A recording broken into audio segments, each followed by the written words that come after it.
Bonjour et bienvenue sur Allo Finance pour faire un point à la mi-séance. La bourse de Paris s'enfonce davantage dans le rouge, tirée vers le bas par les valeurs bancaires, les principales victimes des inquiétudes sur les dettes souveraines européennes. Son indice vedette, le CAC 40, plonge de 1,48% à 3855 points.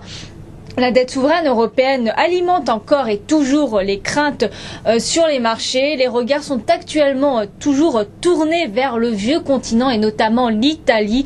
Les opérateurs redoutent la contagion de la crise de la dette souveraine au pays, donc à l'Italie.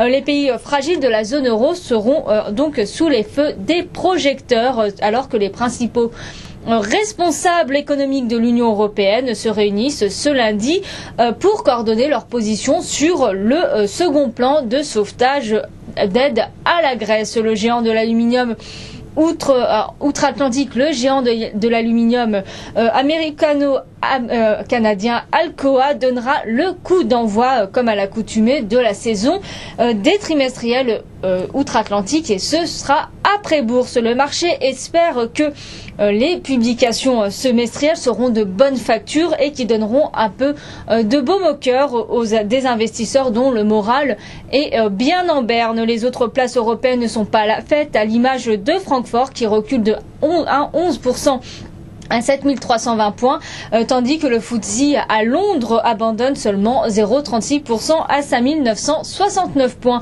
Parmi les rares rescapés du jour, EADS caracole en tête du CAC 40 sur une progression de 0,54% à 23,25 €. Airbus jette toutes ses forces pour remporter une commande auprès de American Airlines qui a l'habitude de s'approvisionner auprès de Boeing. Natixis garde aussi la tête hors de l'eau sur un gain de 0,30% à 3,33 € alors qu'Exane BNP Paribas a relevé sa recommandation sur le titre de sous-performance à surperformance. Les valeurs, à contrario, les valeurs financières, les autres valeurs financières figurent parmi les plus fortes baisses du CAC 40. AXA plonge de 4,43% à 14,57 €. Société Générale trébuche de 3,62% à 37,13 €. BNP Paribas plie de 3,52% à 48,07 €, suivi de Crédit Agricole qui cède 3,02% à 9,17 €. Le secteur automobile est également mal orienté à l'image de Peugeot qui présentera ses résultats commerciaux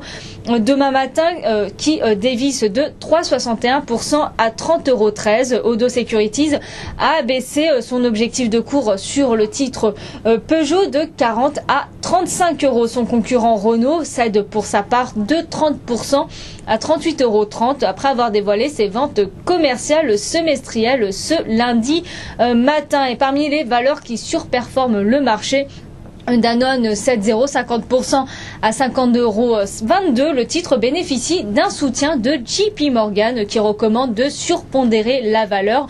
Danone figure parmi les valeurs préférées du broker dans le secteur agroalimentaire avant la publication de ses résultats semestriels le 28 juillet prochain. Sanofi limite la casse sur une baisse de 0,94% à 54,98 €. Le laboratoire pharmaceutique a cédé sa filiale Dermlic spécialisée dans la dermatologie au Canadien Valeant pour 425 millions de dollars. Hors indice phare, Air France KLM dévisse de 1,57% à 10,04 € après qu'UBS eut coupé son objectif de cours sur le titre pour le passer à 11 € contre 13 auparavant, mais tout en maintenant son opinion à neutre sur le dossier.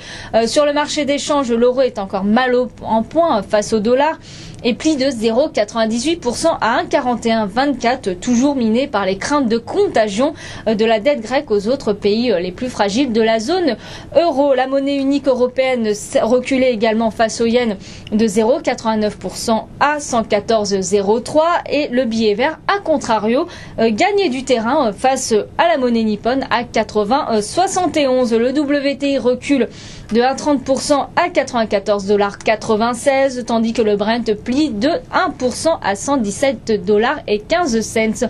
Le métal jaune tire son épingle de jeu et se maintient à 1543 $ l'once. Voilà ce qu'on pouvait dire à la mi-séance. À très bientôt sur Allo Finance.